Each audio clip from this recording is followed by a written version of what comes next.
کہ عالمی نظام خلافت دنیا کی تقدیر مبرم ہے کہ اب وہ کشاکش اپنے کلائمیکس کو پہنچنے والی ہے کہ اسلام کا مقابلہ کرنے کے لیے یہودی اور ان کے سپورٹرز وہ کھڑے ہو جائیں گے پوری طاقت کے ساتھ، اور بظاہر ایسا محسوس ہوگا کہ اسلام جو ہے اس کا چراغ گل ہو جائے گا۔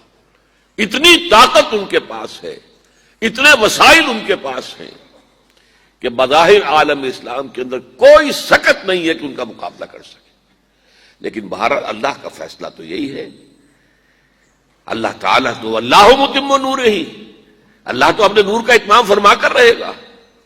وَيَأْبَى اللَّهُ إِلَّا أَن يُتِمَّ نُورَهُ، ایک مثبت انداز بیان ہے اور ایک منفی انداز ہے۔ اللہ کو ہرگز منظور نہیں ہے مگر یہ کہ اپنے نور کا اتمام فرمائے۔ تو منفی اور مثبت دونوں اندازوں میں بات کی، اللہ کا فیصلہ ہے، یہ اٹل ہے۔ اسی لیے میں کہہ رہا ہوں یہ تقدیر مبرم ہے۔ اچھا یہ تو صغرا ہے، کبرا کیا ہے؟ کبرا یہ کہ حضور کو بھیجا ہے پوری نوع انسانی کے لیے، یہ 5 مرتبہ قرآن میں آیا۔ میں نے صرف 2 جگہوں سے آیات کوٹ کی ہیں۔ ایک تو سورہ اعراف میں فرمایا گیا، اے نبی کہہ دیجئے یا ایھا الناس انی رسول اللہ الیکم جمیعا، میں اللہ کا رسول ہوں تم سب کی طرف، میں عرب کی طرف نہیں آیا، میں صرف قریش کے لیے رسول نہیں ہوں، میں صرف بنی اسماعیل کے لیے رسول نہیں ہوں، میں صرف جزیرہ نما عرب کے رہنے والوں کے لیے رسول نہیں ہوں، انی رسول اللہ الیکم جمیعا۔ اور سورہ سبا کے اندر یہ میرے نزدیک اس موضوع پر قرآن مجید کا ضربہ سلام ہے، وما ارسلناک الا کافۃ للناس بشیرا ونذیرا، اے محمد ہم نے نہیں بھیجا ہے آپ کو مگر پوری نوع انسانی کے لیے بشیر اور نذیر بنا کر۔ اب یہ صغرا کبرا جوڑیے، حضور کا مقصد بعثت دین کا غلبہ، بھیجا گیا پوری نوع انسانی کے لیے۔ گویا کہ یہ مقصد بعثت کب مکمل ہوگا؟ جب کل عالم انسانیت پر اللہ کا دین غالب ہو جائے، ورنہ تو حضور کا مقصد بعثت مکمل نہیں ہے۔ اسی کو کہا تھا اقبال نے، وقت فرصت ہے کہاں، کام ابھی باقی ہے، نور توحید کا اتمام ابھی باقی ہے۔ تو پہلی بات تو از روح قرآن صغرا کبرا جوڑنے سے جو نتیجہ نکلا کہ کل روح ارضی پر، کل عالم اسلامی پر اللہ کا دین غالب ہوگا۔ اللہ کے دین کے غالب ہونے کا مطلب کیا؟ خلافت علی منہاج النبوہ، حاکمیت اللہ کی ہوگی اور انسانوں کی خلافت ہوگی۔ یہ مقصد جو ہے جس کے لیے آدم کی تخلیق ہوئی تھی، وہ مقصد بتمام و کمال پورا اس وقت ہوگا۔ اب آئیے احادیث شریفہ کی طرف۔ قال رسول اللہ صلی اللہ علیہ وسلم تکون النبوۃ فیکم ما شاء اللہ ان تکون، نبوت رہے گی تمہارے مابین ہے مسلمانوں جب تک کہ اللہ چاہے گا کہ وہ رہے، یعنی میں رہوں گا۔ ثم یرفع اللہ اذا شاء یرفعها، پھر اللہ اسے اٹھا لے گا جب اللہ چاہے گا کہ اسے اٹھا لے، یعنی پھر میرا انتقال ہو جائے گا، نبوت ختم ہو جائے گی، اب تمہارے مابین نبوت کی برکات و سعادتیں نہیں رہے گی۔ ثم تکون خلافۃ علی منہاج النبوہ، میں نے واضح کیا تھا کہ حدیث کی اصطلاح اصل میں یہ ہے، خلافت علی منہاج النبوہ۔ خلافت راشدہ کی اصطلاح جو ہے وہ حدیث میں نہیں آئی ہے۔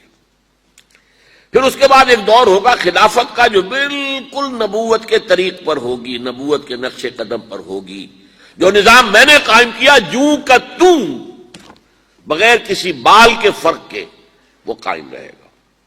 فَتَكُونُ مَا شَاءَ اللَّهُ أَن تَكُونَ، پھر وہ بھی رہے گا جب تک کہ اللہ چاہے گا کہ رہے۔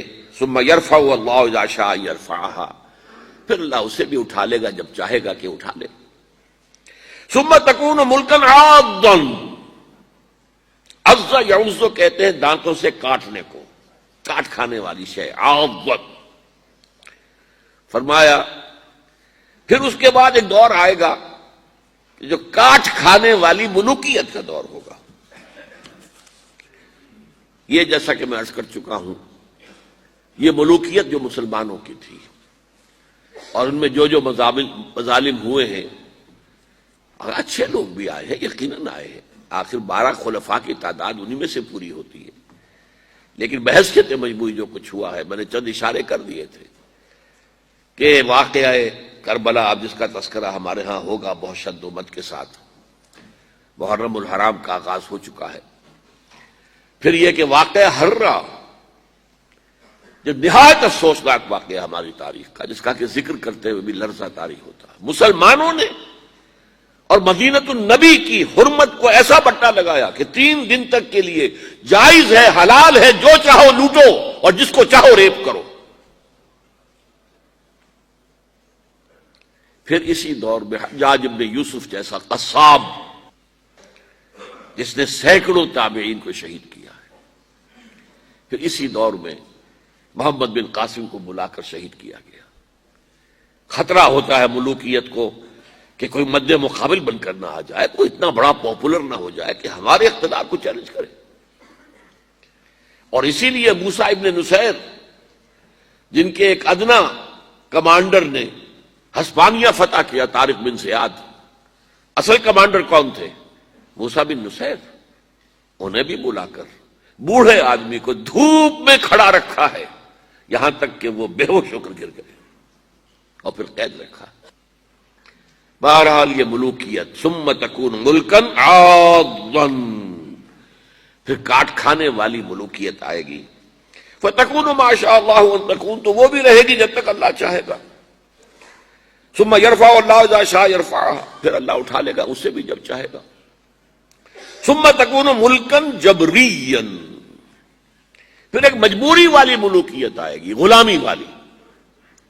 اس کا مفہوم آج ہم پر واضح ہے، اس وقت میں نہیں سمجھتا کہ کسی نے کیا سمجھا ہوگا، واللہ عالم، کہ وہ دوسری ملوکیت جو ہم پر چھائی ہے، جس کو ہم ویسٹرن کولونیلزم کہتے ہیں، یورپین کولونیلزم، کہیں انگریز ملکہ وکٹوریہ کے ہم غلام ہو گئے، کہیں جو ہے ہسپانوی آ گئے، کہیں پر اطالوی آ گئے، کہیں پر فرانسیسی آ گئے، کہیں پر ولندیزی آ گئے، کہیں پر پرتگیزی آ گئے، اس طرح سے پورا عالم اسلام گرفت میں آ گیا۔ وہ تو صحرائے عرب رہ گیا تھا اس لیے کہ ابھی تیل نکلا نہیں تھا وہاں، ورنہ صحرائے عرب پر تو اس کولونیلزم نے پنجے جو ہیں وہ سب سے بڑھ کر گاڑنے تھے، وہاں بھی کچھ تھا ہی نہیں، ریت یا پتھر، اس کے سوا کچھ تھا ہی نہیں، باقی پورا عالم اسلام شکنجے میں کسا گیا۔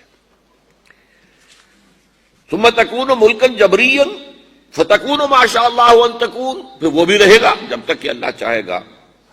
ثم یرفع اللہ اذا شاء یرفع، پھر اللہ اسے بھی اٹھا لے گا جب چاہے گا کہ اٹھا لے۔